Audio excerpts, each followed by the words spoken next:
Assalamualaikum warahmatullahi wabarakatuh. Saya masih berada di Pati, Kota Minatani. Ini berada depan, di samping saya sebelah kanan ya kalau saya, tapi kalau di layar monitor mungkin di sebelah kiri ya. Ini bersama kemarin ya yang saya liput itu calon partai PBB DPRD Dapil 3 ya. Ini mau pulang ya dari Pati. Ini rekannya. Ini Tasbillah. Hati alif bro. Jolali like, subscribe dan komennya ya bro. Panteng terus channel Anjir Wong Desa. Ternyata alhamdulillah ceng DE gelem fungsi. Terus bariku deng aku bagi tugas. Tugas pertama aku sebagian pulaan, sebagian ajo. Ojo mek karyawan sak durunge mobil lunas. Alhamdulillah aku meh lunas lanjut meh karyawan. Berarti wis lunas mobil iki ya? Wis. Berarti iki wis di karyawan ya? Di karyawan loro. Di toko tahu. Modal awalnya berapa? 350.000. 350.000. Iki omsetnya sekitar Per satu harinya orang 6 juta. Itu kan modal kan 300.000. Ya. Saat ini omset keseluruhan yang kamu miliki Satu hari. Orang satu hari cara barang sing nang toko kabeh lah. Bener bos. Ya. Cara barang sing nang tokomu lho mesti. Kalau diijo 120 juta lebih. Oh, sekitar wah, dari 300.000 Menjadi 120 juta lebih. Iku pirang tahun bro? selama berjalan berapa tahun? Hampir 3 tahun. Hampir 3 tahun. 3 tahun ya. Andek cara manajemennya kan andek sih bro. Iku belum sangkutan iki angsuran mobil. Lah strateginya piye kok iso dari 300.000 bisa mencapai ratusan juta itu prosesnya gimana? Prosesnya pertama kita lihat orang dagang itu kan ada 3 aspek. Modal uang ada, modal pikiran juga ada, modal tenaga juga ada. Jadi saya padukan antara ketiga-tiga itu mau. Apa? Modal pikiran, modal tenaga, dan modal uang. Kita punyanya uang sedikit, kita jalankan apa adanya. Belum berani ambil belanja dengan mobil, kita ambilnya pakai sepeda motor. Entah itu satu hari 3 kali atau sampai 4 kali nggak masalah.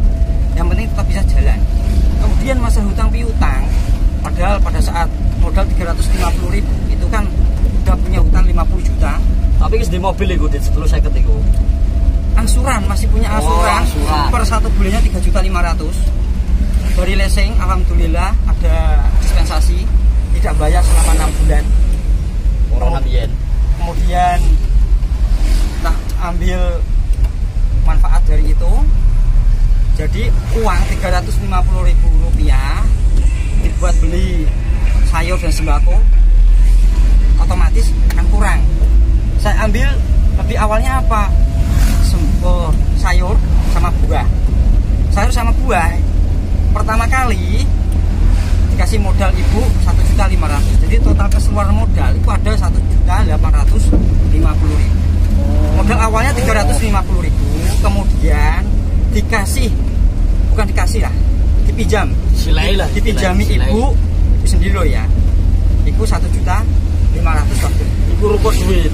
Enggak, ruko dagangan. Oh, Ruko dagang. Dagang apa? Dagang sayur sama buah waktu itu. Alhamdulillah sekarang ya masih tinggal sayur sama sembako. Kenapa kok malah larinya ke sembako? Kalau kita ambil sayur, tergantung dari minat pembeli. Kalau minat pembelinya itu mau kurang di buah, ya jangan dipertahankan. Pada dasarnya orang berbisnis itu tahu dengan keadaan yang ada di lokasi tersebut. Nek cocoknya di sayur yo lanjut sayur, tapi nek gak cocok riko. Nah, perkembangannya sistem kan kita kan ada namanya itu kalau dagang, bagaimana cara agar seorang pedagang itu dapat pelanggan, poin pertama.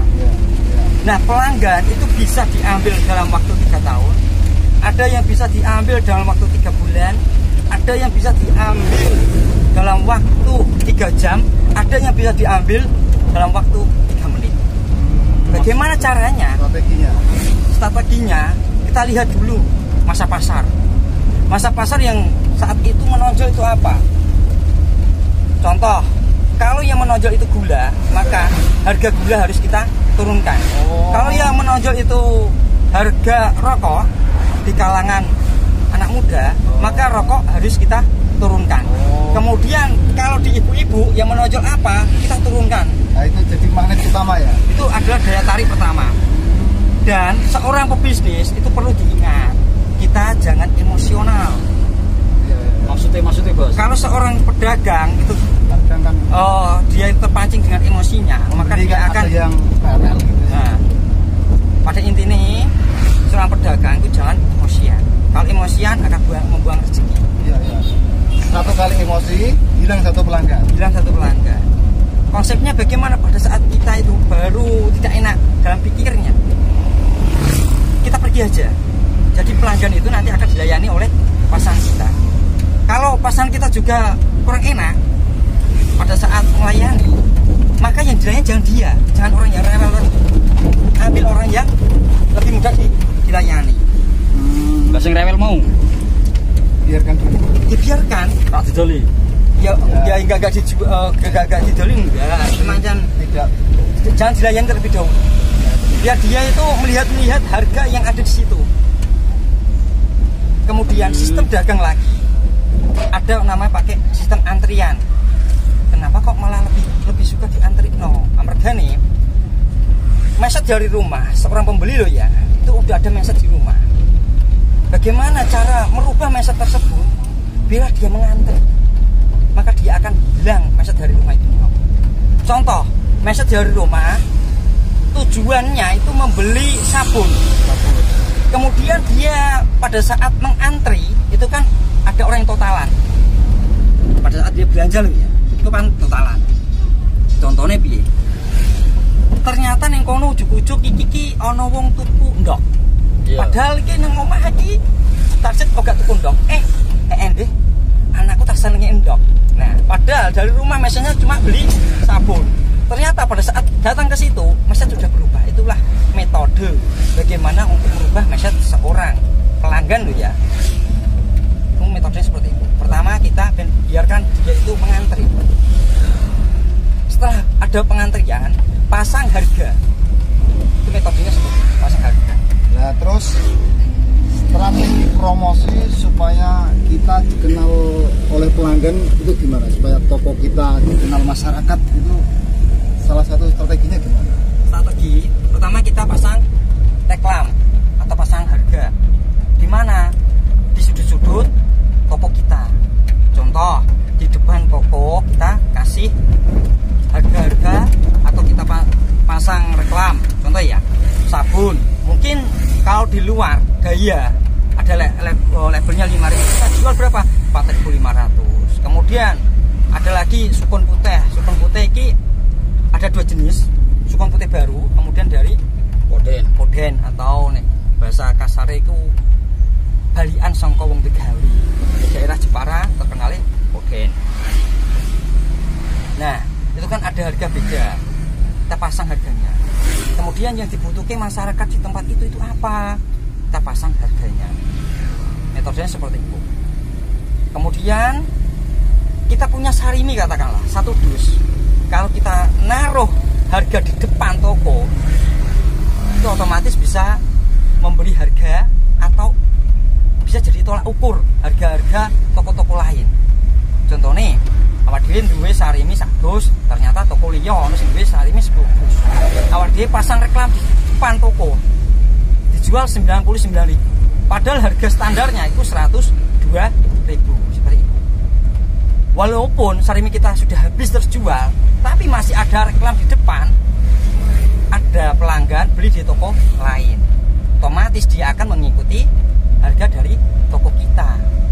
Kalau pelanggan lain itu mau tidak bisa menahan emosi, maka pelanggan tadi akan dimarahi. Itu message-nya seperti itu. Maka pesan saya seorang pedagang jangan pakai emosi kalau melayani pembeli. Metode dagang itu banyak sekali. Berarti intinya tidak boleh emosi bos ya? Tidak boleh emosi. Walaupun harga diturunkan tidak apa-apa bro ya? Tidak apa-apa. Tak takut rugi dan tak takut di Gak ada. apa dan apa itu kan, misalnya kalau kita menurunkan harga kan misal sama toko sebelah kok harganya miring, apakah tidak